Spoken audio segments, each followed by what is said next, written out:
അങ്ങനെ കുട്ടിയുടെ ടെസ്റ്റൊക്കെ കഴിഞ്ഞ് തൈറോയിഡ് മഞ്ഞപ്പൊന്നും കുഴപ്പമില്ലെന്ന് അറിഞ്ഞ് കഴിഞ്ഞപ്പോൾ നമുക്ക് ഡിസ്ചാർജ് ആക്കി തന്നു കേട്ടോ. അങ്ങനെ ഇതേ ഞങ്ങൾ വീട്ടിലേക്ക് പോവാണ്. ഏകദേശം ഒരു 6 മണിയൊക്കെ സമയമായിട്ടുണ്ട് കേട്ടോ.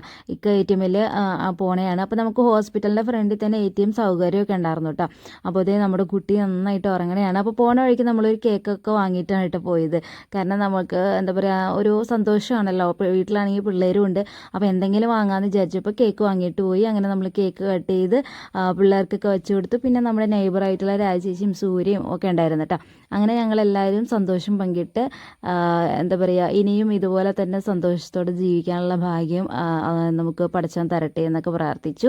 അങ്ങനെ അതേ പിള്ളേരെ കാണാതിരുന്ന് കുറേ ദിവസമായി പിള്ളേരെയൊക്കെ കണ്ടിട്ട്. പിള്ളേരെയൊക്കെ കണ്ടു. ഇളയാൾ അവിടെ ഉണ്ടായിരുന്നില്ല കേട്ടോ. വാപ്പാടെ കൂടെ പുറത്ത് എന്താ പറയുക ചുറ്റാനൊക്കെ ആയിട്ട് പോയേക്കണായിരുന്നു. പിന്നെ വീട്ടിൽ ചെന്നതിന് ശേഷം നമുക്ക് വീടൊക്കെ ഒന്ന് അറേഞ്ച് ചെയ്യാനുണ്ടായിരുന്നു. നമ്മൾ ആദ്യം കിടന്ന റൂമിൽ നിന്നൊക്കെ ഒന്ന് മാറാനൊക്കെ ഉണ്ടായിരുന്നു കേട്ടോ. അപ്പോൾ കുറച്ച് പണി ഉണ്ടായിരുന്നു. അതുവരെ ഞങ്ങളിങ്ങനെ വെയിറ്റ് ചെയ്തിരുന്നു കേട്ടോ.